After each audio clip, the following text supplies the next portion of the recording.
Una hoja cae sobre la superficie del río sin hacer ruido.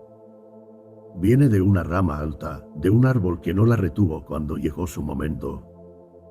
Durante un instante parece quieta, suspendida entre el aire y el agua, como si todavía pudiera elegir quedarse en el lugar del que viene. Pero el río no se detiene para preguntarle. La recibe con suavidad y la lleva. Al principio, la hoja gira. Una piedra oculta cambia la dirección del agua, una pequeña corriente la empuja hacia la orilla, una sombra pasa sobre ella. La hoja no conoce el cauce. No sabe cuánto falta, ni hacia dónde la conducen esas curvas. Solo siente el movimiento debajo de sí. Y en ese primer contacto con la corriente, todo parece más grande que ella. A veces, nuestra vida interior se parece a esa hoja cuando todavía cree que el río debería obedecerla. Algo ocurre, una palabra inesperada, una demora, una pérdida pequeña, una respuesta que no hiera, un cambio de planes. Y antes de comprender lo que ha pasado, ya estamos tensos. El cuerpo se endurece. La mente empieza a discutir con lo inevitable. Queremos que el agua retroceda, que la piedra no estuviera allí, que la curva fuera otra. No sufrimos solo por lo que ocurre. Sufrimos también por la fuerza con la que nos oponemos a que haya ocurrido. La primera enseñanza del agua es que la vida se vuelve más pesada cuando intentamos forzarla contra su propio ritmo. El Tao Te Ching sugiere que quien fuerza las cosas las estropea, y quien se aferra a ellas las pierde. No hace falta convertir esa intuición en una idea lejana. Basta mirar una mano cerrada. Cuanto más aprieta, menos siente. Cuanto más quiere poseer, menos espacio deja para recibir. En la vida moderna, esta resistencia suele parecer normal. Contestamos un mensaje con prisa porque tememos quedar atrás. Intentamos resolver en una tarde lo que necesita tiempo. Exigimos claridad cuando todavía estamos atravesando niebla. Nos incomoda esperar, nos incomoda no controlar, nos incomoda que algo no avance al ritmo que nuestra ansiedad considera justo. Y entonces reaccionamos. Una frase dura. Una decisión tomada desde el cansancio. Un silencio que castiga. Una preocupación repetida hasta la madrugada. Pequeñas formas de empujar el río con las manos. ¿Qué ocurre dentro de nosotros cuando confundimos responder con defendernos? La hoja que lucha contra la corriente no deja de ser llevada por ella. Solo se agita más. Golpea la superficie, se acerca a la piedra, queda atrapada un momento en un remolino. El río sigue siendo río, pero la hoja pierde su ligereza. Así también, cuando la vida trae algo que no esperábamos, nuestro primer impulso puede convertir un hecho sencillo en una batalla interior. La mirada taoísta no invita a la pasividad, sino a una atención más fina. No dice que todo da igual. No niega el dolor, ni la responsabilidad, ni la necesidad de actuar. Solo recuerda que hay una diferencia profunda entre actuar desde la presencia y reaccionar desde la rigidez. Una cosa nace del centro. La otra nace del miedo. Quizá el primer gesto de sabiduría no sea cambiar lo que sucede, sino notar cómo nos contraemos ante ello. Sentir la mandíbula, el pecho, la velocidad del pensamiento. Reconocer esa pequeña violencia con la que queremos corregir el cauce de las cosas. La hoja todavía no sabe fluir.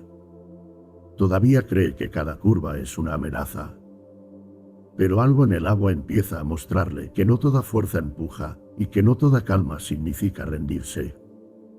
Hay una suavidad más antigua que la resistencia, esperando ser comprendida en el movimiento mismo del río.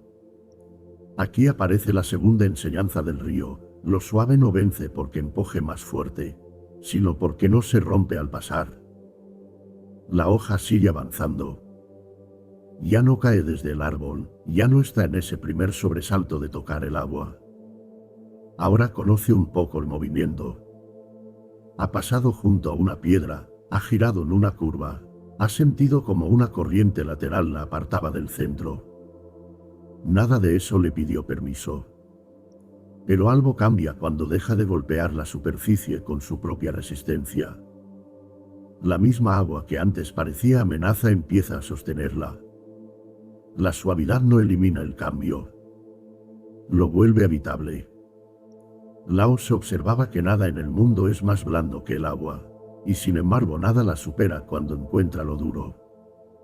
No lo hace con violencia. No discute con la roca. No se impacienta ante la montaña. Permanece, rodea, espera, desciende. Su fuerza no está en imponer una forma, sino en no quedar prisionera de ninguna. Esta es una sabiduría difícil para una mente acostumbrada a medir su valor por la intensidad con la que intenta. Hemos aprendido a desconfiar de la pausa. Si algo no se resuelve pronto, pensamos que falta voluntad. Si una emoción no se va, intentamos expulsarla. Si una relación cambia, buscamos una explicación inmediata. Si el futuro no se abre, golpeamos sus puertas con pensamiento, con preocupación, con planes que nacen más del miedo que de la claridad. Pero la vida no siempre responde a quien la aprieta. Hay mañanas en que uno abre el correo antes de escuchar su propio cuerpo. Hay conversaciones donde ya estamos preparando la defensa antes de comprender la herida. Hay decisiones que se toman no porque sean verdaderas, sino porque el silencio resulta insoportable. Y poco a poco se confunde movimiento con dirección, esfuerzo con presencia, control con cuidado.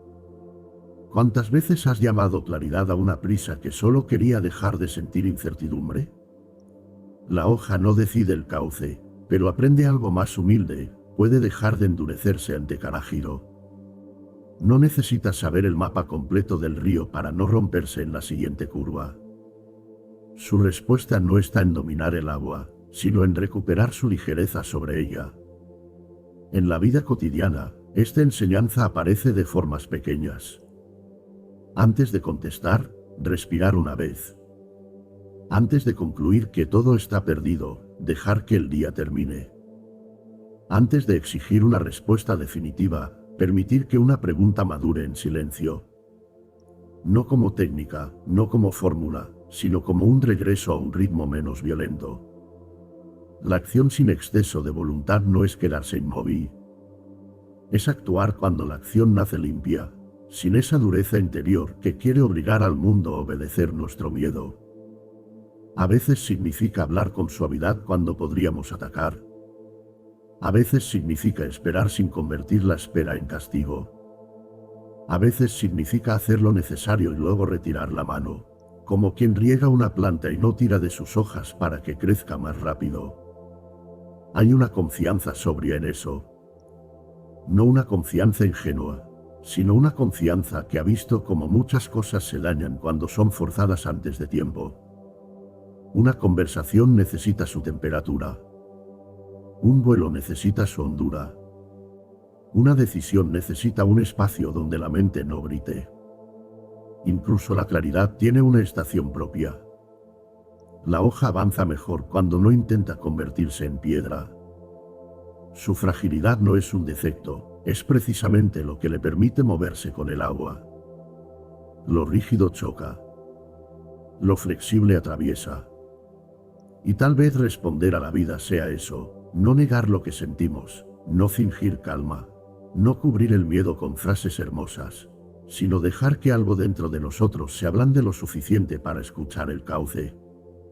Entonces la respuesta deja de ser un impulso y se convierte en una forma de presencia. El río continúa. Más adelante, el agua se ensancha. La corriente pierde velocidad. Lo que antes parecía urgente empieza a abrir un espacio distinto, más silencioso. La hoja no sabe todavía que también habrá un momento para soltar incluso la idea de avanzar, y para descubrir que el vacío no siempre quita, a veces prepara el retorno hacia lo esencial. El agua se ensancha sin anunciarlo. Después de las curvas, después de las piedras, después del rumor estrecho donde todo parecía empujar en una sola dirección, El río llega a una zona más abierta. La corriente ya no arrastra con la misma urgencia. La superficie respira. La hoja, que antes giraba como si cada movimiento fuera una amenaza, empieza a flotar de otra manera. No porque haya comprendido todo el cauce, sino porque ha dejado de pedirle al río que sea otro. El agua revela una tercera enseñanza: todo lo que fluye también aprende a vaciarse, a terminar, a regresar sin ruido a una forma más simple.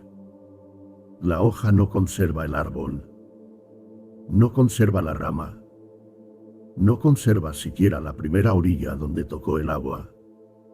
Y, sin embargo, no está perdida. Hay una sabiduría silenciosa en no llevar encima todo lo que ya cumplió su tiempo. El Tao Te Ching sugiere que la utilidad de una vasija está en su vacío. No en el barro que la rodea, sino en el espacio que permite contener. Esa intuición parece sencilla, pero toca una herida profunda. Solemos creer que vivir bien consiste en acumular certezas, respuestas, vínculos intactos, planes completos, versiones antiguas de nosotros mismos. Llenamos la mente para no sentir el hueco. Llenamos los días para no escuchar lo que pide cierre. Pero el vacío no siempre es pérdida. A veces es lugar. En la vida cotidiana, el cauce se abre de muchas maneras discretas. Una conversación ya no puede sostenerse como antes. Un deseo pierde fuerza sin explicación. Una etapa que parecía central comienza a volverse estrecha. Un hábito deja de proteger y empieza a pesar. Y entonces aparece una incomodidad antigua, la de no saber quién seremos si dejamos de aferrarnos a lo que nos daba forma. Es ahí donde muchas veces reaccionamos de nuevo, pero de un modo más sutil. No peleamos con el río, intentamos conservar cada hoja del camino.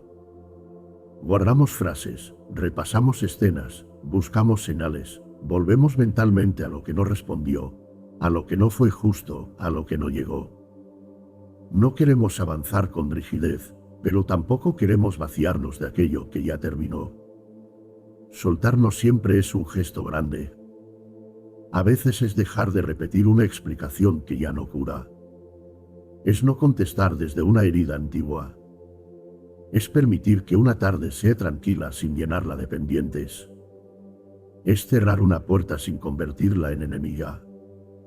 Es respirar junto a la ventana y notar que el mundo continúa, no con indiferencia, sino con una calma que no necesita nuestra aprobación. La hoja, al avanzar hacia aguas más lentas, empieza a perder su forma primera. El borde se ablanda. El color cambia. Algo de ella se entrega al río. Desde una mirada ansiosa, esto parecería desaparición. Desde una mirada más profunda, es retorno. Lo que fue hoja vuelve poco a poco a la tierra, al agua, al silencio que la sostuvo antes de llamarse hoja. Xuanzi recordaba, de muchas formas, que las transformaciones de la vida no son errores del camino, sino el modo mismo en que las cosas participan del Tao. Nada permanece cerrado en una identidad fija. La mariposa, el árbol, el sueño, el despertar, todo se mueve entre formas. También nosotros. Y cuando esta comprensión entra despacio en la vida, algo cambia. No porque dejemos de sentir. No porque nada duela. Sino porque ya no convertimos cada final en una acusación contra la existencia. Hay despedidas que no destruyen, despejan. Hay silencios que no abandonan, devuelven profundidad. Hay pausas que no detienen la vida, la vuelven habitable. Entonces uno responde de otra manera. Ante una demora, no se precipita tanto. Ante una pérdida, no necesita endurecer el corazón para sobrevivir. Ante una emoción difícil, no la expulsa como intrusa. La deja estar, la escucha, la acompaña hasta que encuentre su propio cauce. Una taza sobre la mesa, una luz suave en la pared, el sonido mínimo de la respiración. Todo vuelve a ser suficiente durante unos instantes. Ahí ocurre el pequeño clímax silencioso de esta enseñanza, comprender que no todo debe ser resuelto, retenido o explicado. Algunas cosas solo piden ser dejadas en la orilla interior, sin ceremonia, sin dureza, sin volver a tomarlas cada vez que la mente tiene miedo. Lo que termina no siempre se pierde, a veces deja espacio para que la vida respire de nuevo. La hoja ya no lucha contra la corriente. Tampoco intenta demostrar que ha aprendido a fluir. Simplemente va. Y en ese ir, tan humilde, se revela una paz más honda que el control, la de responder sin perder el centro, la de actuar sin endurecerse, la de soltar sin romperse. La vida seguirá siendo, muchas veces, aquello que ocurre sin pedir permiso. El río cambiará de luz, de velocidad, de profundidad. Habrá piedras, curvas, remansos, despedidas. Pero dentro de nosotros pueden hacer otra proporción, menos resistencia, más escucha, menos miedo, más espacio, menos reacción, más presencia. Y cuando la corriente vuelva a moverse bajo nuestros pies, quizá recordemos a la hoja. No para imitar su fragilidad, sino su confianza callada. Ella no controla el río, y aún así no está separada de él. Flota, se transforma, vuelve. En esa sencillez descansa la calma,